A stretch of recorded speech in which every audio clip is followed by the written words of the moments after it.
To recap, Duan Shui will not give up the Flame Kirin sword even if it costs his son's life. However, Duan Shui swears that if his son is dead, none of them will leave this place alive.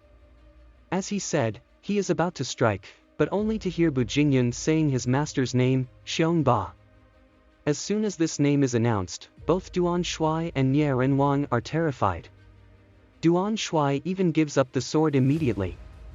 In this instant, Nie Renwang senses a menacing aura from the Cloud Ride cave. He picks up a pebble and throws inside to test the hidden powerhouse in the cave, but the pebble is shattered by an intangible force. Seeing this, Nie Renwang asks Nie Feng to pass over the snow drink quickly. As that happens, Bu Jingyun let go of Duan Lang as he promised. Duan Lang picks up the Flame Kirin sword as he returns to his father, but Duan Shui has already lost the spirit to fight because of Xiongba. Finally, the powerhouse inside the cave comes out, but when Nie Renwang sees the figure clearly, he is scared witless. When Nie Feng looks back, his father has already been dragged into the cave. Only 2 trails of flames can be seen on the ground. Seeing the flames, Duan father and son immediately think of the legend passed down from their ancestors. When the river water is higher than Leshan giant Buddha's knees, the Cloud Ride cave will be flaming. Nie Feng rushes into the cave to save his father, only to see a blue light shot toward him. When a cold aura spread out from the blue light, the flames around are dispersed. It is Snow Drink. Then, Nie Feng sees his father's desperate expression like a dying beast. The heroic demeanor he once had is no longer there.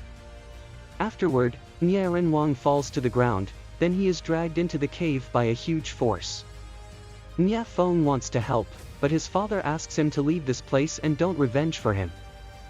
After saying that, he disappears into the cave. Immediately, a burst of flame surges out from the cave. As a legendary weapon, Snow Drink can easily split the flames in half. Nonetheless, Nie Feng's legs are still burned. Nie Feng still wants to rush in, so Duan Shui can only tear off his cloth and bring Nie Feng to his side, telling him that only he has the chance to save his father now, and he entrusts Duan Lang to him. As he speaks, the flames burst out again. Duan Shui withstands the flames and pushes Nie Feng away with a soft force. This soft force brings Nie Feng and Duan Lang out of the cave, and they are still rolling toward the cliff. Seeing that the Snow Drink is about to fall under the cliff, Bu Jingyun commands the servant to go into the cave to get the Flame Kirin sword before moving past them with his excellent Qinggong. Nie Feng, who has lost his balance, has to protect Duan Lang, so he can no longer hold on to the Snow Drink. The saber falls into the river before Bu Jingyun can get it. Duan Shui knows that the river is turbulent now. Throwing them into the river is the same as killing them, but this also shows that the situation inside the Cloud Ride cave is 100 times more dangerous than the turbulent river.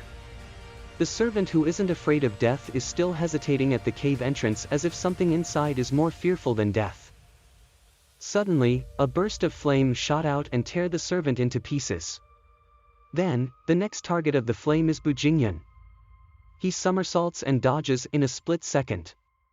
When he lands to the ground, the surrounding weebs are already on fire. Bu Jingyun can clearly feel a death gaze behind him. He knows that if he turns around, his life will be ended, but he still looks back. It is this look that completely changes his life. On the river somewhere, Wushuang City's city lord, Duguifang, is meeting the Worldly Association's master, Xiongba. They are here to discuss about forming an alliance. The gifts that Xiongba prepares are the legendary weapons, Flame Kirin sword and Snow Drink. Bu Jingyun should have presented them if nothing went wrong. As they are enjoying the wine and talking joyfully, Xiongba sees 2 figures on the river. It turns out that Nie Feng with his adamant will resist the turbulent river for 10 miles. And he still holds onto the rock even when he has fainted. Thus, the 2 of them are rescued and brought back to the Worldly Association. The door is pushed open, and Xiongba's first disciple, Qin Shuang, tells Nie Feng that his master wants to see him. After the battle at Leshan Giant Buddha, Nie Feng is also interested in meeting Xiongba. When he is brought to Xiongba, he is forced to kneel down by 2 disciples, but he still stands firm. Xiongba flicked his fingers and launches 2 steel beads at his knees. Nye Feng kneels on one leg as his knees are broken. However, Nye Feng still forces himself to stand up with unwavering will. Seeing such a rare talent, Xiongba laughs heartily. Xiongba decides to teach one of his 3 peerless techniques, Divine Wind Leg.